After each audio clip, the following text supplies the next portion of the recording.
પગાર વેલા મોડો થયો હોય, મહિલા કોર્પોરેટ થઈ અને શાકભાજી માગવા નીકળે, જો પૈસા ખિસ્સામાં કદાચ ન હોય તો એની પાસે એકાબીજા પાસેથી લઈ લેવાય.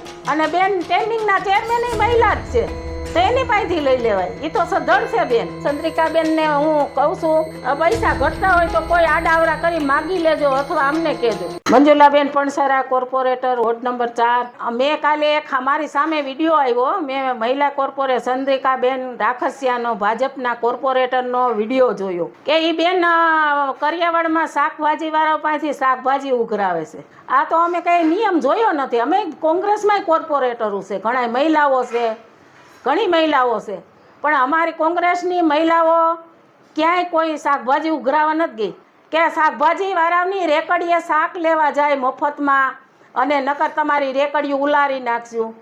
આવું ક્યાંય અમે તો જોયું નથી. આ તો નવીન. આ તો પૈસા ન હોય આપણી પાસે કે આપણે કોર્પોરેટર સહી પગાર વેલા મોડો થયો હોય, આપણી પાસે પૈસા ન હોય તો ટેન્ડિંગ તો સધડશે. આ બેને ઉઠી અને કોર્પોરેટર એક થઈ, મહિલા કોર્પોરેટ થઈ અને શાકભાજી માગવા નીકળે, એ કાંઈ લાયકાત ન હોય.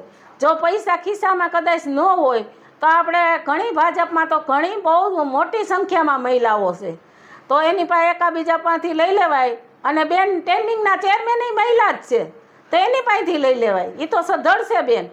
તો આવું ન માગવા લેવાય. અને કદાચ અમારા જેવાને કીધું હોય તો અમે કોંગ્રેસવાળાએ આપીએ પૈસા, એમાં કંઈ ના નથી. અમે તો અમારી પાર્ટી તો બહુ સધડ છે.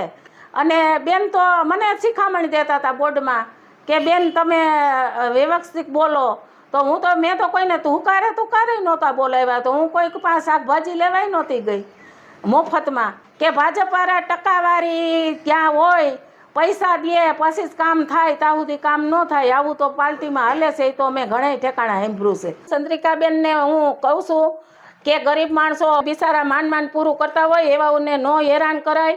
અમે તમને હાથ જોડી નમ્ર વિનંતી કરી છે કે આવા માણસોને હેરાન કરોમાં. પૈસા ઘટતા હોય તો કોઈ આડાવડા કરી માગી લેજો અથવા અમને કહેજો.